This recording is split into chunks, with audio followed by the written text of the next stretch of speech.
Hello दोस्तों, स्वागत है आप सभी का विपिन सर के इस टेक्निकल क्लासेस में। चलिए, इससे पहले हम लोगों ने देखा था प्रकाश का परावर्तन के नियम और प्रकाश का परावर्तन क्या होता है। आगे कंटिन्यू देखते हैं। दर्पण दर्पण क्या होता है? दर्पण पारदर्शी माध्यम होता है। क्या कह रहा है? दर्पण एक पारदर्शी माध्यम। पारदर्शी माध्यम कहने का मतलब ये है कि प्रकाश की किरण इस पार से उस पार जा सके, ऐसा माध्यम को पारदर्शी, जैसे कि आपका चश्मा वगैरह नहीं होता है, उसका है ना, पारदर्शी होता है। इस पार से उस पार प्रकाश की किरण जा सकती है। जल हो सकता है, पॉलीथीन हो सकती है, व्हाइट पॉलीथीन हो सकती है। ठीक है, ये सारे का सारा क्या है?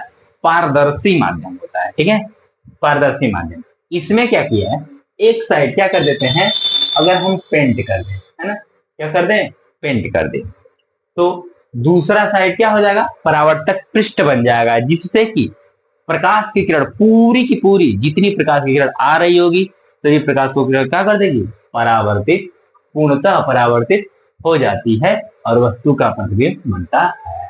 इसे हम क्या कहते हैं, दर्पण कहते हैं। ठीक है, वस्तु का प्रतिबिंब बनाती है, उसे हम दर्पण। हाँ, ये दर्पण जो होता है वस्तु का प्रतिबिंब आभासी और वास्तविक दोनों बना सकता है। यानी कि प्रतिबिंब जो है वो आभासी और वास्तविक दोनों बना सकता है। आभासी मतलब इमेजिनरी, वास्तविक जो है रियल। ठीक है, रियल इमेज। चलिए, वस्तु का प्रतिबिंब आभासी तथा सीधा दोनों बना सकता है। वस्तु का जो प्रतिबिंब है आभासी और सीधा दोनों बना सकता है। आभासी मतलब परावर्तन के पश्चात जो प्रकाश की किरण होगी ऐसा लगेगा कि वो प्रतिच्छेदित करती हुई प्रतीत हो रही है। वास्तविक में, सच में, रियल में प्रतिच्छेदित करती होंगी तो वास्तविक चित्र बनता है। ठीक है, चलिए, दर्पण के प्रकार। दर्पण कितने प्रकार के? मेनली हम लोगों को दो प्रकार के पढ़ने हैं। ढेर सारे होते हैं लेकिन हम लोगों को दो ही प्रकार के पढ़ने हैं। पहला है समतल दर्पण और दूसरा क्या है, गोली दर्पण। समतल दर्पण क्या होता है? समतल दर्पण आप लोगों घर में जैसे सुबह एकदम सुबह सुबह एकदम तैयार वगैरह होते होंगे ना, डेली उसका देखने का काम है। उसमें जो आपके घर में लगा होता है, घरों में लगा होता है, वो क्या होता है, समतल दर्पण होता है। उसमें आपको चीजें जितनी बड़ी होती हैं उतनी बड़ी दिखाई देती हैं। ठीक, फिर इसके बाद आते हैं गोली दर्पण। गोली दर्पण क्या होता है? गोली दर्पण दो प्रकार के होंगे, है ना। पहला होगा अवतल दर्पण और दूसरा होगा उत्तल दर्पण। ठीक है, कॉनकेव और कॉन्वेक्स मिरर। चलिए स्टार्ट करते हैं हम लोग। सबसे पहले नंबर देखते हैं समतल दर्पण। समतल दर्पण क्या होता है? वे दर्पण जिसका परावर्तक पृष्ठ कैसा हो, समतल हो, प्लेन हो, है ना, उससे हम समतल दर्पण कहते हैं। जैसा कि मैंने ये बना रखा है, ठीक, जैसा कि हमने ये बना रखा है। इसका परावर्तक पृष्ठ कैसा है, समतल है। अगर इस पर कोई प्रकाश की किरण आती है, ये जैसे आती है, ये आने वाली प्रकाश की किरण है ना, आने वाली प्रकाश किरण, अगर इस पर कोई प्रकाश की किरण आती है, समतल दर्पण के ऊपर कोई प्रकाश की किरण आती है, जितना एंगल से आती है, आई एंगल से, और उतना ही एंगल से बनाते हुए निकल जाती है। ठीक है, आर एंगल। ठीक, आने वाली किरण को आपतित किरण, जाने वाली किरण को परावर्तित किरण। ये हमने पिछले कक्षा में, पिछली क्लास में हमने पढ़ा है प्रकाश का परावर्तन। समतल दर्पण होता है जो, इसका जो रेडियस होती है ना, रेडियस जो इसकी, अगर रेडियस जाना जाए, समतल दर्पण। समतल दर्पण क्या होता है? वह दर्पण जिसका परावर्तक पृष्ठ कैसा हो, समतल हो, उसे हम समतल दर्पण कहते हैं, जैसा कि ये बना है। समतल दर्पण एक जानने से पहले थोड़ा सा ये जान लेते हैं। ये कोई वृत्त है, ठीक, इस वृत्त में मैं सीधी लाइन, ये एक वृत्त है और ये एक वृत्त, दो वृत्त हैं। ठीक है, दोनों वृत्त में आप बताइएगा, मैं इस वृत्त में अगर सीधा लाइन खींचूं तो कितना दूर तक, इतनी दूरी तक लगभग लगभग अगर खींचा जाए तो सीधी लाइन इतना दूरी तक खींच सकता हूँ। ठीक है, इतनी दूरी तक सीधा लाइन खींच सकता हूँ। लेकिन इस वाले वृत्त में देखा जाए, इतनी दूर तक सीधे लाइन एक मानक माना जाता है, इतनी दूर तक। अगर इससे भी बड़ा गोला हो तो कितने, इतने दूर तक। उससे भी बड़ा गोला हो और ज्यादा, उससे भी बड़ा गोला हो और ज्यादा, यानी इतना बड़ा हो, इतना बड़ा हो, इतना बड़ा, इतना बड़ा, इतना बड़ा हो कि इसका रेडियस जो है ना, ये मान लीजिए कि इसका केंद्र है कहीं यहाँ पर, है ना, तो केंद्र जो इसका रेडियस है यहां से लेकर यहां तक, है ना, आर, वो इनफाइनाइट हो जाए, वो क्या हो जाए, इनफाइनाइट हो जाए, तो उस दर्पण का जो बाउंड्री होगा ना, जो उस वृत्त का बाउंड्री होगा, वो क्या होगा, सीधा नजर आएगा। जैसे इसका एग्जांपल आप लोग डेली लाइफ में देख सकते हैं, क्रिकेट सभी लोग खेलते होंगे, खेलते ही होंगे, ठीक है। अब क्रिकेट का जो ग्राउंड होता है, बाउंड्री लाइन पर चला जाएगा तो उसका रेडियस कुछ ना कुछ होगा ही, जाहिर सी बात है। लेकिन हमको वो बाउंड्री कुछ सीमा तक लगती है कि सीधे नजर आती है, तो क्योंकि उसकी रेडियस थोड़ी सी बड़ी है। अगर मैं और रेडियस बड़ा का ले लूं वृत्त, तो उसका और भी सीधा, इनफाइनाइट रेडियस का ले लूं तो पूरी की पूरी क्या नजर आएगी, सीधी रेखा नजर आएगी। जो उसकी बाउंड्री लाइन होगी क्या नजर आएगी, सीधी नजर आएगी, ठीक है।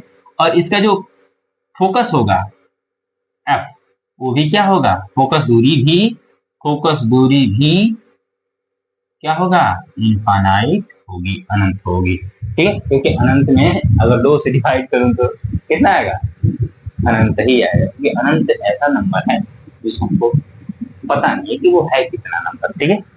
चलिए इतनी जान ली। अब आते हैं समतल दर्पण द्वारा बने प्रतिबिंब के गुण। समतल दर्पण द्वारा बने प्रतिबिंब के गुण देखते हैं।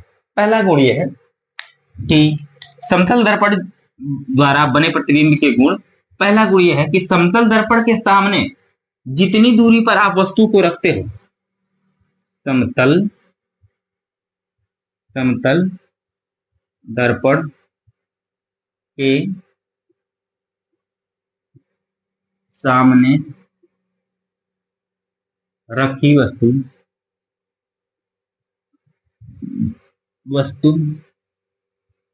उतनी ही दूरी पर प्रतिबिंब, समतल दर्पण के सामने रखी वस्तु का प्रतिबिंब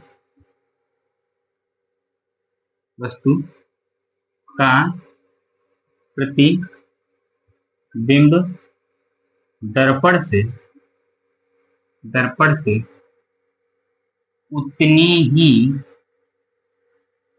दूरी पर बनती है। इसका डायग्राम समझिए। जैसे देखिए, ये समतल दर्पण है, समतल दर्पण, ठीक। समतल दर्पण के सामने अगर वस्तु को ये रख दिया, मैं ए बी वस्तु को रख दिया, बी बिंदु से 2 प्रकाश की किरण जाएगी। एक तो वो समांतर गई इसके मुख्य अक्ष के, जब भी मुख्य अक्ष के समांतर प्रकाश, ये हम डिटेल में आगे पढ़ेंगे, जब भी मुख्य अक्ष के समांतर जाएगी प्रकाश की किरण, तो कहां से होकर जाएगी, फोकस से। और समतल दर्पण का फोकस कहां होता है, अनंत पे, यानी अनंत पे जब जाएगी तो क्या नजर आएगा, वो सीधा ही नजर आएगी, है ना। जितने पे आएगी वो उतने ही पे निकल जाएगी। दूसरी प्रकाश किरण अगर मैं ध्रुव पर भेजूं, तो जितना एंगल बनाते हुए आएगी उतना ही एंगल बनाते हुए क्या हो जाएगी, परावर्तित हो जाएगी, उतना ही एंगल बनाते हुए परावर्तित हो जाएगी।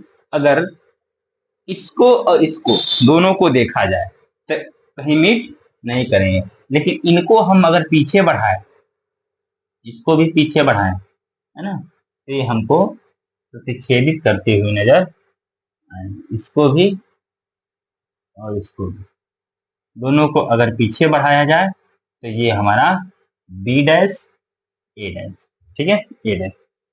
अगर पहला कह रहा है समतल दर्पण के सामने वस्तु का प्रतिबिंब उतनी ही दूरी पर बनता है जितनी की दूरी पर वस्तु रखी है दर्पण।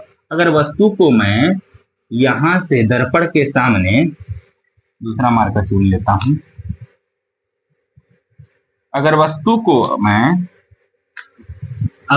को मैं समतल दर्पण के सामने इतनी दूरी पर रखा हूं, कितनी दूरी पर, यू दूरी पर, तो मेरा प्रतिबिंब भी, है ना, भी मान लेते हैं भी दूरी बना, और इसमें क्या रहा है कि u बराबर होगा v के। ठीक है, ये चीज है। ये तो पहला पॉइंट। अगला पॉइंट क्या है? अगला पॉइंट क्या है? समतल दर्पण जितना बड़ा वस्तु है, यानी कि हमारी अगर मान लीजिए इसकी हाइट एच ओ है, प्रतिबिंब की height of image H I है, तो एच ओ बराबर होगा एच आई के। ये दूसरा पॉइंट है, यानी height of object height of image के बराबर होगी समतल दर्पण के सामने। अगला पॉइंट है, समतल दर्पण के सामने, इस दर्पण के सामने मैं जितनी वेलोसिटी से आऊंगा, सामने जितनी वेग से दौड़ रहा हूंगा, मेरा प्रतिबिंब भी दर्पण के तरफ उतना ही वेग से दौड़ेगा। अगर मैं दर्पण से दूर जा रहा हूं तो मेरा प्रतिबिंब भी दर्पण से दूर जाएगा उतना ही वेग से। ठीक है, ये एग्जाम अगर पॉलिटेक्निक में, एसएससी वगैरह में ना, कंपटीशन एग्जाम में भी पूछ दे, ये वाला क्वेश्चन पूछ देता है। ठीक है, हाँ, क्या कह रहा है कि वेलोसिटी क्या होती है? समतल दर्पण के सामने जितने वेग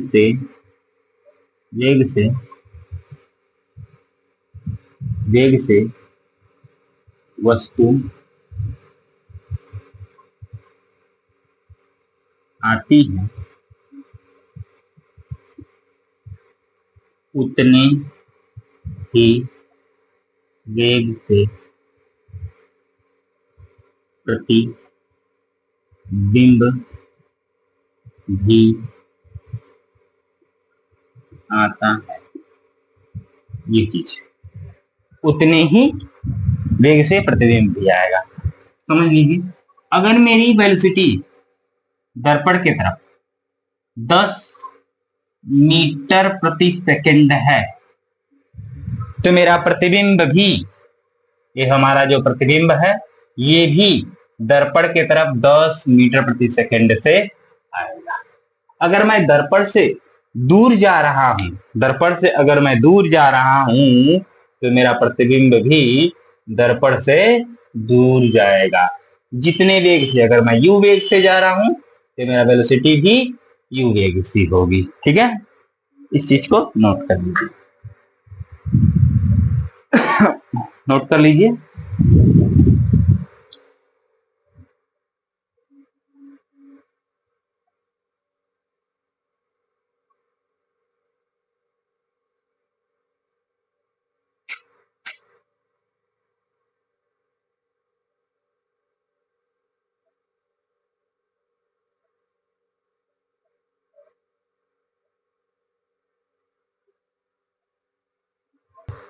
चलिए, अब हम लोग देखते हैं गोली दर्पण। गोली दर्पण समतल दर्पण हो गया। अब गोली दर्पण देखते हैं। गोली दर्पण क्या होता है? गोली दर्पण कांच के खोखले गोले का काटा हुआ भाग होता है। कांच का खोखला गोला है ना, जैसे आप लोग बल्ब देखे ना, 100 वाट के जो बल्ब आता है टंगस्टन वाले, वो खोखला गोला, उसको क्या कर दिए, बीच से काट दीजिए। ठीक है, बीचों बीच से काट दीजिए। बीचों बीच से काटने के बाद जो इस तरीके से दिएगा, मान लीजिए ये गोला है, ठीक है, ये गोला, ठीक, इसको बीच बीच से काट दिया, कैसा दिख जाएगा वो, कुछ इस तरीके से। ठीक, इस तरीके क्या कर रखा है हमने, खोखला गोला है, इस तरीके से हमने काट रखा है। इस एक भाग को उठाकर क्या कर दूं मैं, इस एक भाग को लेकर, इस एक भाग को, ये जो हमारा है, एक भाग को मैं कलाई कर दूं, पेंट कर दूं। अगर बाहर की तरफ पेंट करता हूं तो परावर्तक दृश्य किधर बन जाएगा, अंदर की तरफ हो जाएगा। अगर अंदर की तरफ पेंट करता हूं, अंदर की तरफ पेंट इस तरीके से, ये है हमारा, अगर अंदर की तरफ पेंट कर दूं, ठीक, अंदर की तरफ पेंट कर दूं तो क्या हो जाएगा, परावर्तक पृष्ठ बाहर, जो कि ये अवतल दर्पण हो जाएगा, ये उत्तल दर्पण हो जाएगा। ठीक है, ये उत्तल दर्पण हो जाएगा। चलिए, इसी का डायग्राम आपको ये दिख रहा है ना, इसी से, ये गोले का काटा हुआ भाग होता है। ठीक है, गोले से काटा हुआ। चलिए काट के दिखा देते हैं आपको थोड़ा सा और भी अच्छे से। देखिए ये मान लीजिए एक गोला है 2D, ये तो 3D में था, ये गोला है। इस गोला को मैं अगर, गोला है तो जाहिर सी बात है कहीं ना कहीं इसका केंद्र होगा।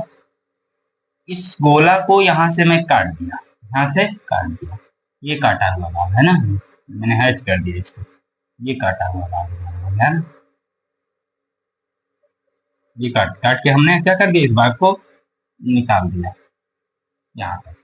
और ये दूसरा वाला जो भाग, ये जो बच गया हमारा, ये जो बचा है, इस भाग को हम एक साइड से क्या कर देंगे, कलई कर देंगे, पेंट। इसका पहले पारा लगाकर, फिर इसके बाद क्या कह रहे हैं, काटा गया भाग होता है जिसके तल पर पारा है ना, जिसके तल पर क्या, पारा, जिसको मर्क्यूरी कहते हैं। मर्क्यूरी की कलई तथा लाल ऑक्साइड का पेंट होता है तथा दूसरा तल परावर्तक तल हो जाता है। एक साइड से अगर मैं पेंट कर देता हूं तो दूसरा तल क्या हो जाएगा, ऑटोमेटिक परावर्तक पृष्ठ बन जाएगा। ठीक, इस तरीके से। ठीक, ये काटा हुआ भाग अगर हम बाहर की तरफ तलाई करते हैं तो अवतल बन जाएगा, अंदर की तरफ करते हैं तो उत्तल बन जाएगा। चलिए, गोली दर्पण कितने प्रकार के, 2 प्रकार के इसमें है। ये हमारा केंद्र है, ठीक है। ये दर्पण को 2 भागों में अगर बांटे हम तो ये जो बिंदु मिलता है इसे हम ध्रुव कहते हैं, इंग्लिश में पोल कहते हैं, ध्रुव कहते हैं, ध्रुव। ठीक, चलिए आइए, गोली दर्पण। गोली दर्पण 2 प्रकार के पढ़े। पहला देखेंगे अवतल दर्पण यानी उत्तल दर्पण। अवतल दर्पण concave mirror, convex mirror. Concave मतलब क्या होता है, गुफा। गुफा कैसी दिखती है, ये रहा, ये गुफा इस तरीके से है ना। अवतल दर्पण कॉनकेव मिरर, इसका परावर्तक पृष्ठ क्या होता है, अंदर की ओर, अंदर की ओर अर्थात गोले के केंद्र की ओर। ये परावर्तक पृष्ठ है, इसको मैं लिख देता हूं, इधर क्या है, परावर्तक पृष्ठ।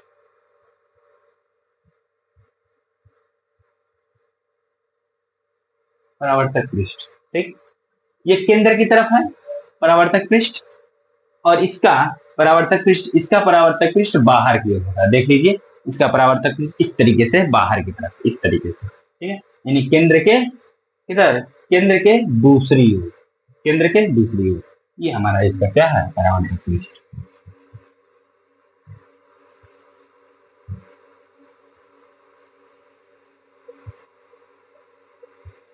परावर्तक पृष्ठ केंद्र के दूसरी साइड।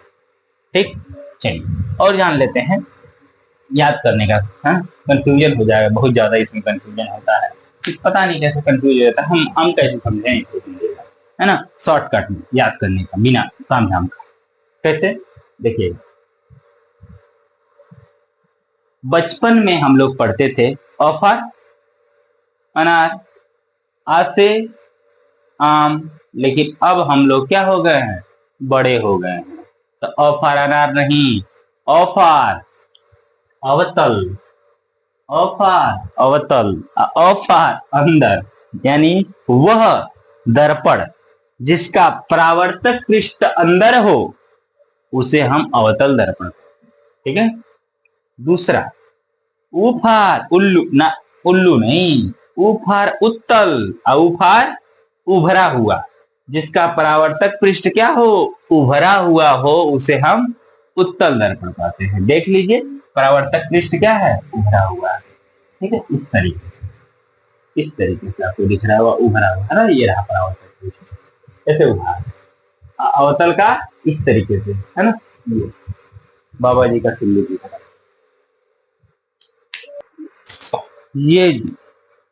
ये हमारा लेंस है, सॉरी दर्पण है, दर्पण है दोनों।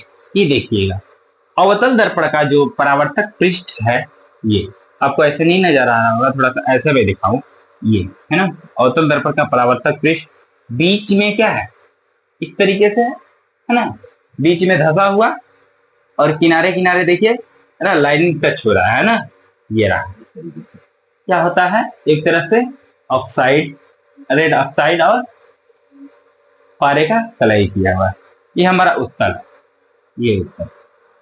इसको देखिए, इसका परावर्तक पृष्ठ देखा जाए तो इस तरीके से, है ना, इस तरीके से बीच में टच है, किनारे किनारे टचिंग नहीं है, परावर्तक पृष्ठ को देखा जाए, यानी इस तरीके से उभार वाला, है ना, ये उत्तल है। ठीक है, उत्तल दर्पण।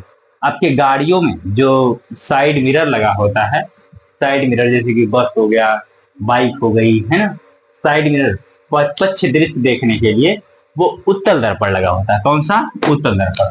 और हमें बड़ा प्रतिबिंब देखना होता है जब, है ना, जैसे सैलून वगैरह में, बढ़िया वीआईपी सैलून में जाया जाए, है ना, तो उसमें अवतल दर्पण लगाते हैं। क्यों? क्योंकि पास की वस्तु क्या दिखाती है? वो बड़ी दिखाती है। जनरली आमतौर पे समतल दर्पण ही यूज किया जाता है, लेकिन अगर बढ़िया क्वालिटी में देखा जाए तो क्या हो जाता है? अवतल लगा देते हैं। क्यों?